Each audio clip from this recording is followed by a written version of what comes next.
It's official. The mod collection guys have lost their minds. Welcome back, Troglodytes, to your daily dose of guitar information, the Trogly's Guitar Show. It's time for that mod collection demo shop update this week. My goodness, things are just flying off the rails over here. Let's go ahead and jump into these things. Starting with something I've been waiting for him to do. It's called Les Paul Custom Deep Shade Green. Listed at $5,300, it seems to be exactly what they've advertised it as. A very, very, very, very, very, very, very deep shade of green. Hey Gibson, I think you went a little bit too dark. I can't even tell it's green anymore. It doesn't appear that they went green widow. We still have the white binding and the white headstock. But you guys know me, I'm a big fan of the backside of the guitars. And this one, yeah, we can kind of see a little bit more green going on here, but what's with their serial number? It appears to be handwritten. So here's what I'm thinking. The original ink stamped custom shop serial number on whatever this guitar initially was erased during the whole refinish process. So instead of ink stamping a new one on there, which would probably be easy enough, they're just handwriting them there. And all I gotta say is if you buy one of these, make sure you print this page the day you buy it. Save your receipt, because in 20 years, that is going to be a red flag to somebody, a handwritten serial number. So this is one of those ones I think it would look better in person. But to give you a better idea of what it does look like, I went ahead and brightened the images here. So we can actually see it is a teardrop shaped green color. So this is what it's kind of going to look like in person. But again, it's going to be a darker green. This is just to, give you the ideas. Pretty cool custom. Had it look exactly like this, it probably would have sold by now. Because at the time of recording, it's still available if somebody wants it. It's not the worst price in the world for a custom color. But speaking of custom colors, there was a 64 Trini Lopez Standard. $5,900. We kind of saw something like this last week. Must have had a bum run of Trini Lopez's, but what's going on here? I'm seeing is that figuring within the wood, or is it just a wavy finish? Whatever it is, it's kind of cool. But it doesn't look like they did too much to the headstock, and that's a satin refin. But oddly enough called 2003 Blue. I'm not sure what that's referencing. So I started you guys off a little bit easy. Let's get into the Big Mac Daddies now. This is not even the craziest thing. Here is a 70s Flying V listed for $3,800 in Tinto de Verano Sparkle. Oh my, it's a Flying V with a Les Paul headstock, but yet it's not fully Les Paul because we've got the crown inlay here, kind of like an SG Standard, but SG Standards don't get the multiply binding around it. I'm sure there is a model that utilizes all this. Honestly, it reminds me of some acoustic models, because then we get these giant Grover Imperial tuners on here. But what I'm really curious is, how did they make this? Did they graft a new headstock onto it, like scarf joint style, or did they replace out the entire neck? Our serial number looks like it has been re-stamped here, so I really don't know, but they really should have did a black stinger on this one. That would have made it even cooler. So this really reminds me of some of these Zakk Wylde signature guitars. One of his many signature guitars with him before he did his own thing was the ZV. Now that was a pointy Flying V mixed with an SG with the Les Paul headstock. So this isn't quite the same, but it gives you very similar vibes. Oh my goodness, I'm just realizing this for the first time. It's not a regular body. Oh my goodness. It doesn't have the regular cutout of the V. It's like this was specifically made to have a Bigsby, because normally that's a problem on a Flying V. It doesn't look like the entire guitar. Is that just a plate they put over there? Or they just really have a thin piece of wood covering that area so they could install the Bigsby on it. Heaven forbid they go the Lonnie Mac style. But that's fascinating. But then we get a Veritone right here. They swapped out our pickups. I'm surprised they even have a case that'll fit that. In fact, that's probably the reason why, if that is a wooden cutout, that they left the back alone so it would fit in a regular case. So yeah, I passed on that. Just wait till you see what I did buy this week. Was it the 60 Standard in Unburst Satin for $22? No, but I did think that kind of had a cool fuzzy top and really strange wood grain. Wow, you don't see it at that angle too often. I wonder if that was just cut wrong, or at least non-traditionally. We had another satin finished one. Can't say I really care too much about this one, but they gave it the aged hardware. Took off the Les Paul model silkscreen. Honestly, just looking at this, it kind of looks like one of those 60s Epiphone standards, which is not a compliment. They had another 335 in satin with the whole voodoo pickups going on and a little bit of figuring on the back. But hey, check out this weird model for $5,000. It's a Les Paul custom, but they've covered over our stop bar tailpiece holes and gave it a finger tailpiece. Normally, you only find those on really high-end Archtop guitars. So that was kind of cool to see an all-gold custom. And it was a complete refinish. And yes, they were going crazy with Grover Imperial tuners this week. We get the pearl-tipped ones. Here's another 60 Standard that they modified a few things on. Another one with a really heavy tri-burst finish. That's a Guitar Center exclusive. Basically, it's kind of funny if you really look at it. They just took a regular cherry Sunburst off the line and gave it a dark bordered edge. But how about this one for $5,800? I like the idea, but I think the execution just wasn't done well enough. It just makes it look cheap. Because if you have relic aged parts, satin finishes don't stay nice and satiny. If the guitar's been played, it's like an oxymoron stuff going on here. But look at this strange serial number. DS00, looks like maybe 17. We saw this a couple of weeks ago, and I thought maybe it was a failed signature guitar for someone. But now that we've seen it on different models, this wasn't the only one this week with a weird serial number, I'm starting to think DS stands for demo shop, and then they're numbering it, and they use this number if the serial number is lost and they don't remember what it is. That way they can still log it in their system. That's just a theory, but it seems to kind of work. You might say, hey, this is the mod collection, not the demo shop, but there's also one in the demo shop this week we have to talk about. But then, oh boy, we've got this thing. Les Paul Special 2100 Amarena Cherry Satin. We've got a humbucker.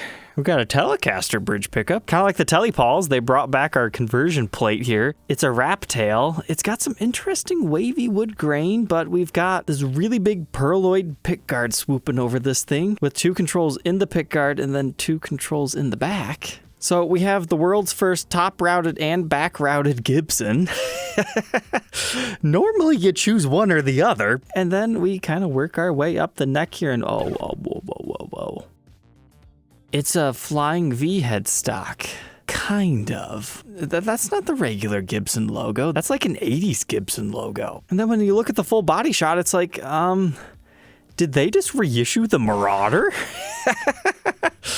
Yeah, the Marauder, it was like the Telecaster version of a Les Paul, except for initially it was a bolt-on neck. And if we go to the back of our headstock here, it says DS, so it's another one of those weird serializations here. But what's great is this one's a transparent finish, so if there is a scarf joint right here, which it kind of looks like just maybe there could be, but there's only one photo, so it's not definitive evidence. I just don't know what's going on here. I can't even tell you what this started life as. I mean, they just say Les Paul Special. So do they mean one of these that's 1800 brand new? Or do they mean one of these Les Paul Special Tribute that's only 1000 brand new? This bridge style makes me think maybe it's the latter. However, I don't think there's a way to know, because you can't just go, hey, there's no binding right here. Of course it's the other one, because they might have just replaced the entire neck on it. And I guess in many ways, I bet this is strictly cosmetic. There's probably not actually routing underneath that since we've got the back channel. So maybe we don't have the first top and back routed guitar. I'm not sure we'll ever know on that unless somebody bought it and shares it with the internet or something.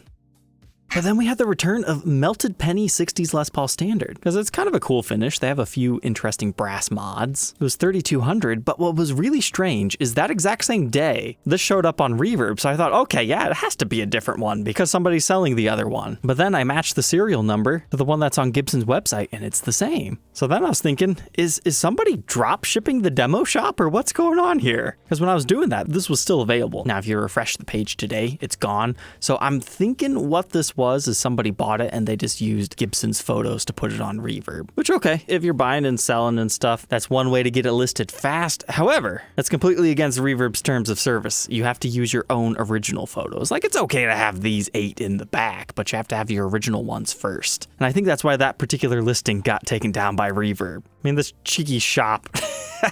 You see what they did here? They just put their own logo on Gibson's photos. You can't do that if you don't own the photos. They even put a nice little border on it trying to get past Reverb's rules, and nope, taken down. But if you're looking for Melted Penny, I'm sure this shop is getting it.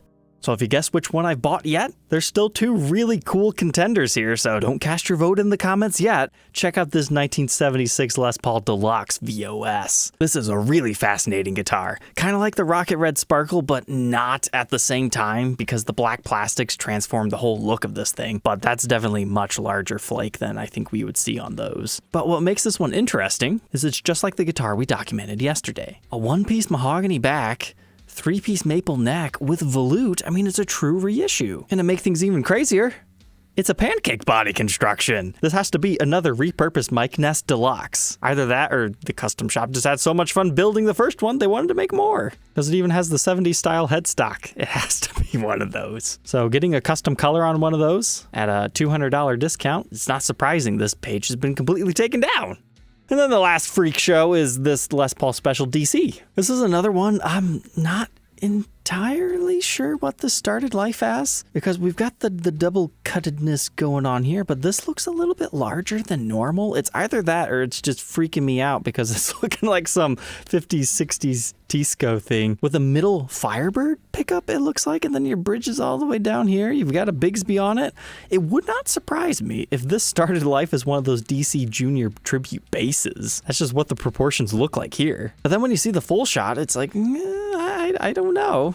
I mean, they might have replaced the entire neck. I can't think of a model like this that has the binding. Unless, is this a remade Rick Beato? His is gonna have binding, and those things are coming out soon, I've heard. It's either that or this is an older model. I'm just saying, in production recently, we haven't seen something like that. But then we flip it over to the back. We've got a tortoise backplate, and then a natural neck, and then a formed stinger here that's pink. That serial number rubs me the wrong way, but yeah, it is correct, it is. But that's 2022 serial. I mean, they've got the custom shop ones, but this is clearly not a custom shop. But they were selling that one for $35 and called it Copper Rose Sparkle. So yeah, there were a good 3 or 4 weird, freak, bizarre guitars. You'll have to let me know your thoughts on them. Let's check out the demo shop. We had quite a few Player's Grade Edition things, but there's a handful we can talk about. We'll start with the Big Mac Daddy, Satin Wine Red Burst. I'm thinking this might look way better in person. It looks kind of bland in these photos, but you've got a P94 in your neck, humbucker in the bridge, they've blacked it all out, and then you switch over to the back, you can see they did the perimeter burst back here, which was an interesting choice, but this tortoiseshell really shows you just how faded this finish will be in person. I mean, that just steals the show. That's just how the satin finishes are. But the back of the headstock, once again, DS0012. So I'm thinking we're going to start to see a lot more of those. But if you think that's all, zoom in right here. Well, what is that? It's an evil message. I'm sure somebody will know what this is. It kind of reminds me of like a Tool album cover or something, but yeah, interesting stuff going on there.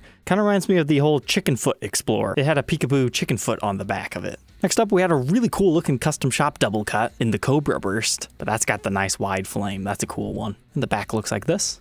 There was a lefty SG standard. I love it. Every time I talk about a lefty SG on the show, I ruin SGs for people. The horns are not symmetrical. They never have been, and they never will be. This one's always a little taller. Once you see it, you don't unsee it. Then this RO kind of has a Jimmy Page vibe to it, except for we've got a Dirty Fingers in the bridge. Wow, that's going to be hot. And kind of interesting wood grain. Now, as far as the things that sold quickly, let me tell you, slow week for Gibson. They only sold 3 items. A 50 standard, which has an okay top. I'd say the back is more impressive, but it was a fair price. Silverburst Les Paul Custom, that made someone's day. Then in my opinion, kind of an overpriced tribute satin, although it has some interesting wood grain to it. But lastly, how's the European side of things? Surprisingly chock full of new entries. They had a Flying V Faded, which is great because it's one of the modified ones. You don't see too many modded guitars in this particular shop. They've changed it up so much, it doesn't even look like what it started life. There was an Explorer T, a 50s tribute, a really cool looking SG tribute, one of the Les Plus, 13 for that's not too bad if you like 2015 specs. But check this out, Trans Ice Blue Metallic Custom Color. I'm betting this looks way cooler in person, but in photos it looks bad. It just started life as like Desert Burst and then they sprayed transparent Pelham Blue over top of it. I applaud them for doing that because I would love to see more modified guitars. It gives us more to talk about, but you can kind of see the metallic flakes that were put over this. So it looks like in certain angles, it might just look like a silver top or maybe even a silver burst.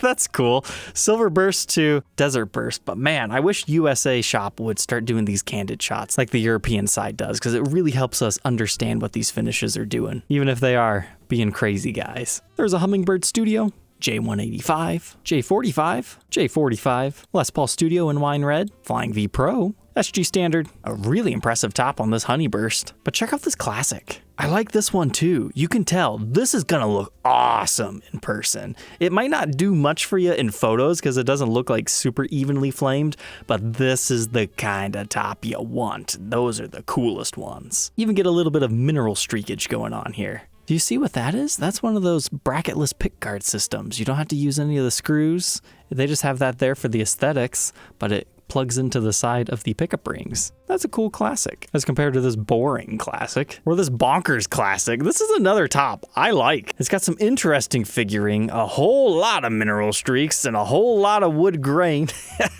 I just wish it didn't have the pickguard, because that would be a guitar you leave the pickguard off for. But whoa!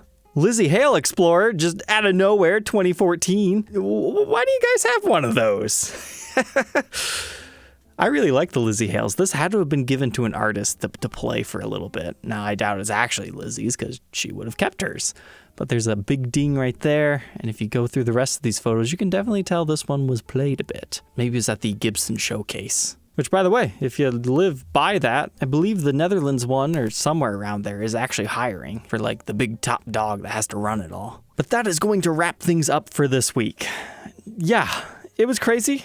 I bought one of the guitars I showed you guys, so we'll review it probably around Thursday, Friday of next week. But don't forget to like, comment, and subscribe, and we will catch you tomorrow on the next one. Take care.